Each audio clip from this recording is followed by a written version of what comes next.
Hello நண்பா, I'm Dinesh Babu. எல்லாரும் எப்படி இருக்கீங்க? நல்லா இருப்பீங்கன்னு நம்புறேன். போன வீடியோவில் வந்து நம்ம இந்த டிஸ்ட்ராக்ஷன்ஸை பற்றி பேசியிருந்தோம். அது யூஸ்ஃபுல்லாக இருந்திருக்கும் அப்படின்னு நான் நம்புறேன். ஸோ இந்த வீடியோவில் அந்த வகையில் ஃபியர் அப்படிங்கிற விஷயத்தை பற்றி தான் பார்க்க போகிறோம். பயத்தை பற்றி தான் பார்க்க போகிறோம். பயத்தை பற்றி ஏன் ப்ரோ பார்த்துட்டு அப்படின்னா, இது வந்து பார்த்தீங்க அப்படின்னா எல்லா மக்களுக்குமே சரி, குறிப்பாக வந்து இந்த யங்ஸ்டர்ஸ், டீனேஜர்ஸ், நமக்கு எல்லாத்துக்குமே இந்த ஆன்சைட்டி, ஃபோபியா இந்த மாதிரி டேர்ம்ஸ்லாம் வந்து கம்ப்ளீட்டாக வந்து நார்மலைஸ் ஆயிடுச்சு. உங்களுக்கே தெரியும், நான் இப்போ பேசுறது வந்து அப்படியே ஏதோ ஒரு நார்மலாக ஏதோ பேசுறாரு அப்படின்னு தான் கேட்டிருப்பீங்க. இது ஒரு கெட்ட வார்த்தை மாதிரிலாம் உங்களுக்கு தெரியாது. ஸோ அவ்வளோ நார்மலான ஒரு வார்த்தையா, ஒரு காமனான ஒரு டேர்ம்ஸாக மாறிடுச்சு இந்த anxiety, phobia, generalise anxiety terms வந்து நிறைய போயிடுச்சு. இந்த பயம் அப்படிங்கிறது ஒரு ப்ராடர் டேர்ம். அதை பற்றி தான் நம்ம பார்க்க போகிறோம். ஸோ அந்த பயத்தை உடைச்சு அந்த ரிஸ்க் டேக்கிங் எபிலிட்டியை நம்ம வளர்த்துக்கணும். எவன் ஒருத்தன் பயத்தெல்லாம் தூக்கி போட்டு புதுசாக ரிஸ்க் எடுக்கிறானோ, புதுசாக விஷயங்களை எக்ஸ்பெரிமெண்ட் பண்ணுறானோ, அவன் தான் எல்லா ஃபீல்ட் ஆஃப் இன்ட்ரெஸ்ட்லையுமே சரி, ஒரு பிஸ்னஸாக இருக்கட்டும், ப்ரொஃபஷனாக இருக்கட்டும், எல்லா இடத்துலையுமே அவன் தான் வந்து அடுத்த லெவலுக்கு ப்ரோக்ரஸ் ஆகுறான். நீங்கள் நல்லா எடுத்து பாருங்களேன், உங்கள் சர்க்கிள்லேயே எடுத்து பாருங்க, ஹிஸ்ட்ரியில் எடுத்து பாருங்க. இவன் தான் வந்து நிறைய புதுசாக விஷயங்களை பண்ணுறான். இவன் தான் வந்து புதுசாக சாதிக்கிறான். ஸோ இந்த மாதிரி ஆட்களுக்கு தான் வந்து நம்ம முன்னுதாரணமாக நம்ம எடுத்துக்கணும். எவன் ஒருத்தன் அந்த மரத்தை ஏற தயாரா இருக்கானோ அவனுக்கு தான் அந்த பழம் அப்படிங்கிறது கிடைக்கும். இதுதான் ஒரு சிம்பிளான ஒரு டேர்ம். ஸோ கீழேயே நின்றுகிட்டு இருக்கவனுக்கு அந்த பழத்தை பார்த்துக்கிட்டு மட்டும் இருக்க வேண்டியதான். இந்த ஃபியர் அப்படிங்கிற விஷயம் அந்த வகையில வந்து எல்லா விஷயத்தையுமே வந்து லிமிட் பண்ணிடும். நம்மளை புதுசாக ஒரு விஷயத்த பண்ண விடாது. நம்மளை கம்ஃபர்ட் ஜோனுக்குள்ளேயே சுத்த விட்டு அப்படியே நம்ம குரோத்தை வந்து அப்படியே ஸ்டாக்னன்ட் ஆகிடும். நம்மளை அப்படியே ஒரு தேக்க நிலையிலேயே அப்படியே வந்து தங்க வச்சிடும் இந்த ஃபியர் அப்படிங்கிற விஷயம். அதனாலதான் இதை வந்து நம்ம தூக்கி போட்டு ஆக வேண்டிய ஒரு விஷயம். ஸோ இதை வந்து அப்படியே வந்து ஓரங்கட்டிட்டு அப்படியே நல்ல தைரியமா அப்படியே நினைச்சதெல்லாம் செய்ய முடியுமா, ரிஸ்க் எடுத்துட்டே இருக்க முடியுமா அப்படின்னா அதுவும் வந்து ஒரு முட்டாள்தனமான ஒரு விஷயம். இதை கரெக்டா கையாளுறது எப்படி அப்படிங்கிறது வந்து நம்மளுடைய மக்களுக்கு வந்து தெரிஞ்சே ஆகணும். நம்மளுடைய நண்பர்கள் வந்து இதை தெரிஞ்சுக்கணும். ஸோ என்னுடைய எக்ஸ்பீரியன்ஸ் ஒரு 3 வருஷம் 5 வருஷம் எனக்கு வந்து இதை பத்தி பெருசா புரிதலே இல்லை. பயம் வந்து ஜாஸ்தியா இருந்திருக்கும். எனக்கு நிறைய விஷயங்கள் என்னைய வந்து அதை லிமிட் பண்ணியிருக்கு.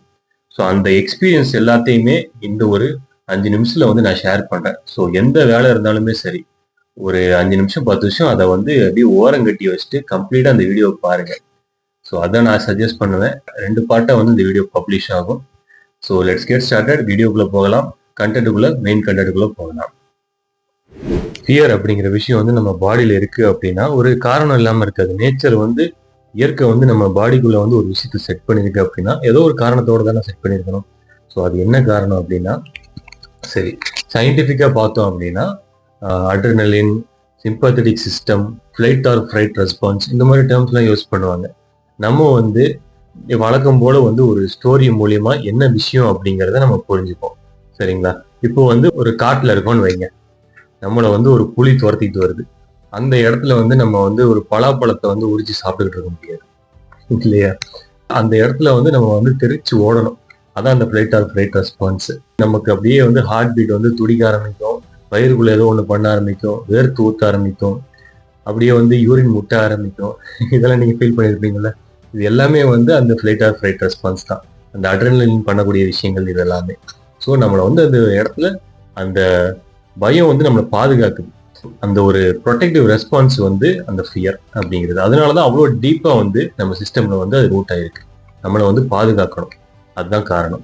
ஸோ இது இருக்கட்டும் ப்ரோ, இதெல்லாம் நல்லது தானே அப்படின்னு கேட்டீங்க அப்படின்னா அந்த ஒரு காலத்துக்கு நல்லது, இப்பயும் கொஞ்சம் தேவைதான்.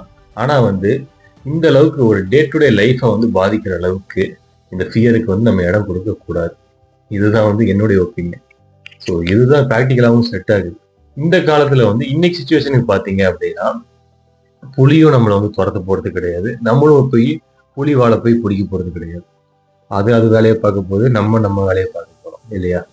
இந்த ரெஸ்பான்ஸ் நமக்குள்ள இருக்கிறது வந்து அதனால வந்து தேவையில்லாத ஒன்று. அது மேல நம்ம கண்ட்ரோல் கொண்டு வரணும். ஸோ இப்போ வந்து பாத்தீங்க அப்படின்னா குறிப்பா விமன் அண்ட் சில்ட்ரன், பெண்கள் மற்றும் குழந்தைகள், இவங்களுக்கு வந்து இந்த ஃபியர் ரெஸ்பான்ஸ் வந்து ஜாஸ்தியா இருக்கும். ஏன்னு கேட்டீங்கன்னா ஜென்ரேஷன் பை ஜென்ரேஷன் வந்து அன்சேஃபான சிச்சுவேஷன், அன்சர்டனான சிச்சுவேஷன்ஸ்ல நிறைய ஃபேஸ் பண்ணுவாங்க இந்த விமன் அண்ட் சில்ட்ரன்.